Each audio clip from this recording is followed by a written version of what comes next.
जय सद्गुरुदेव जय पद शरणम। अष्टावक्र गीतामृत। स शरीरमिदं विश्वं न किंचिदिति निश्चितम् शुचिन्मात्र आत्मा च ततस्मिन् कल्पना अधुना। महाराज जनक कहते हैं, मैंने अनुभव द्वारा निश्चय से जान लिया है कि शरीर और जगत सदा टिकने वाले नहीं हैं। निरंजन और शुद्ध चैतन्य मात्र तो मेरी आत्मा है, जिससे यह सारा जगत प्रकाशित है। सत्य ज्ञान रूपी सूर्य से अज्ञान रूपी तिमिर का नाश सदा के लिए हो गया है। अब फिर विश्व की कल्पना किस कारण हो? When ignorance has been destroyed, on what it is now possible to base imagination of the universe and the body.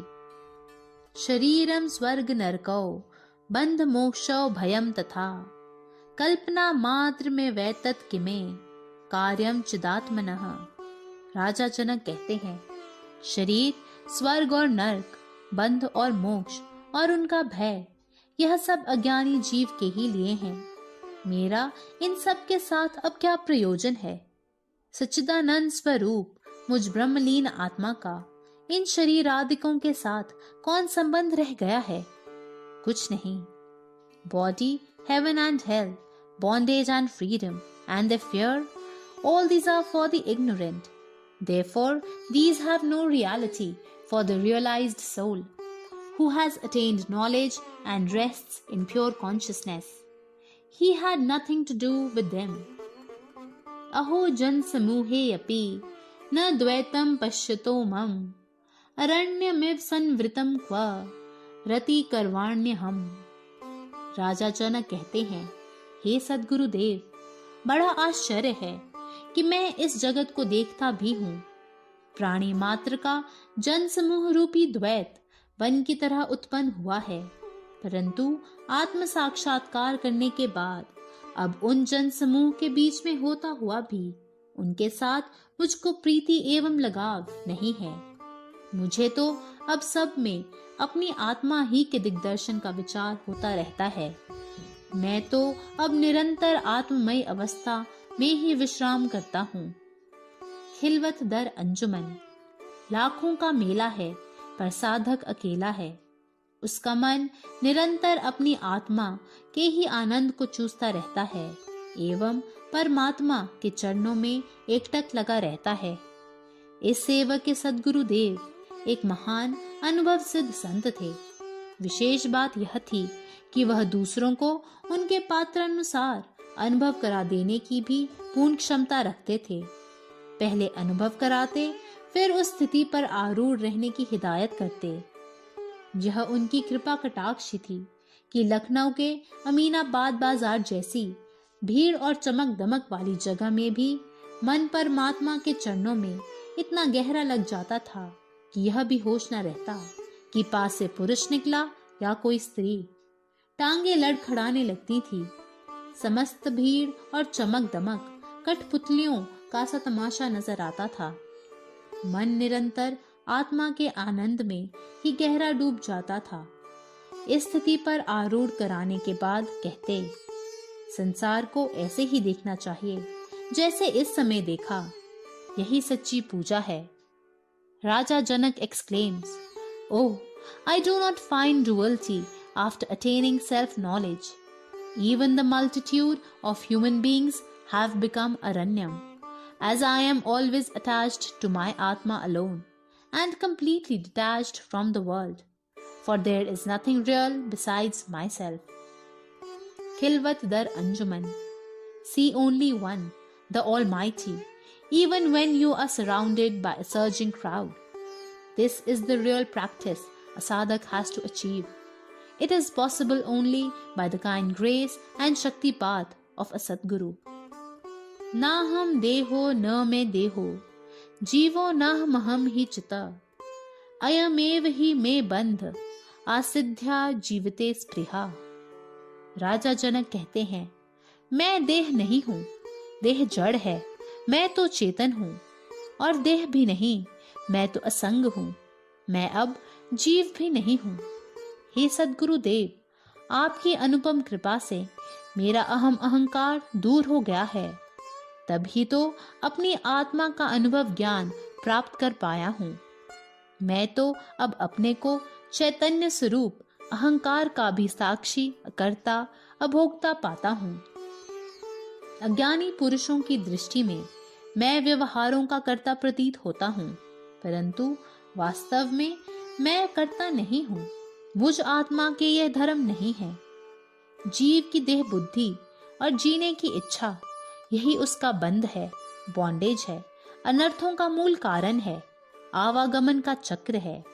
अपने चैतन्य स्वरूप आत्मा के दिग्दर्शन के बाद मेरी देह बुद्धि का सर्वथा नाश हो गया है और जीने और मरने की इच्छा का भी सदैव के लिए अंत हो गया है। शरीर रहते हुए संसार में सर्वसाधारण व्यक्तियों की तरह विचरते जीवन मुक्त अवस्था को प्राप्त हो कृत्य कृत्य हो गया हूँ। I am not this body, nor have I a body. I am not Jiva. I am pure consciousness. The desire to live was my bondage. By the grace of Sadguru and the Almighty, the ignorance has vanished, and I have become desireless. Death has become meaningless to me. Aho bhuvan kaloler, vichitre drag sumit thitam, mayanant maham bodhau, चितवाते समुद्यते। राजा जनक कहते हैं, जैसे वायु के चलने से समुद्र में बड़ी छोटी अनेक प्रकार की तरंगे उत्पन्न होती हैं और वायु के स्थिर होने से वे तरंगे समुद्र में ही लय हो जाती हैं, उसी प्रकार आत्मा रूपी महान समुद्र में चित्त रूपी वायु के वेग से अनेक नाम रूप की तरह तरह की छोटी बड़ी लहरें पैदा होकर जगत का निर्माण करती हैं और चित्त के शांत होने पर वे आत्मा में ही लय हो जाती हैं। आत्मा का अनुभव ज्ञान प्राप्त होने पर एक अपनी आत्मा ही हर वस्तु में दृष्टि गोचर होती है, केवल एक वही सत्य रूप भासती है। When the ignorance is removed and the knowledge of self dawns, the sadhak realizes that it is only name and form superimposed on his own self that gives the appearance of the various objects of the world. And when the reality, self, is realized, these appearances vanish and Atma alone remains. Just as when the wind subsides, the waves also disappear from the ocean. Their name and form vanish, and it is seen that they were nothing but water. Mayananda maham bodhau chitvate prashamati अभाग्या यज्ञ विवणी जो जगत पोतो विनश्वरः। राजा जनक कहते हैं, मुझ अनंत महान समुद्र में जब संकल्प विकल्पात्मक मन रूपी वायु शांत हो जाती है, मन संकल्पादिकों से रहित होता है, तब जीव रूपी व्यापारी की शरीर रूपी नौका का नाश हो जाता है। With the calming of the wind of the mind in the infinite ocean of myself, the boat of body-mindedness of the Jiva, the trader, meets destruction. Jiva is compared to a trader. His actions are his merchandise, and good and bad fruits are his profits and losses. The world is his merchant, with whom he carries on his trade. The universe and the Jiva manifest themselves with the manifestation of the mind. When the wind of the mind vanishes and it becomes completely calm, the boat of the world meets destruction and only the self remains. Mayananta maham bodhau vascharyah जीव विच्यः उदयन्ति दनन्ति खेलन्ति प्रविशन्ति स्वभावतः। एक पथिक गर्मी के मौसम में एक वृक्ष के छाया में बैठा है। उसको प्यास लगी है, पानी की खोज करता है। दूर से जल दिखाई देता है, उसके लिए दौड़ता है। पास पहुंचने पर जल के बजाय रेत मिलता है। रेत पर जो सूर्य की किरण पड़ रही हैं, वे ही दूर से जल रूप दिखाई पड़ती हैं। उसका भ्रम नाश हो जाता है। वापस आकर फिर उसी वृक्ष के नीचे बैठता है और फिर वहीं दूर रेत में पानी दिखाई देता है, पर अब वह उसके पीछे नहीं दौड़ता। क्योंकि उसको निश्चय हो गया है कि वह जल नहीं है, मृगजाल है। पथिक को यथार्थ ज्ञात होने के बाद भी जल की जो पुनः अनुवृत्ति अर्थात प्रतीति है, उसी का नाम बाधिता अनुवृत्ति है। पर अब वह हानिकारक नहीं है, क्योंकि उसकी वास्तविकता जान लेने के बाद सिद्ध पुरुष उसमें आसक्ति नहीं करता। राजा जनक कहते हैं, आश्चर्य है, क्रिया से रहित निर्विकार ब्रह्मलीन आत्मा रूपी महान समुद्र में जीव रूपी अनेक तरंगे उत्पन्न होती हैं और परस्पर अध्यास से वे जीव आपस में मारपीट करते हैं, खेलते हैं, लड़ते हैं और ब्रह्म में ही लय हो जाते हैं। आत्मबोध न होने के कारण ये सब सत्य भासते हैं। आत्मा का अनुभव ज्ञान प्राप्त होने के पश्चात भी साधक को जगत की अनुवृत्ति अर्थात पुनः उसकी प्रतीति होती है। वह बाधिता अनुवृत्ति कहलाती है।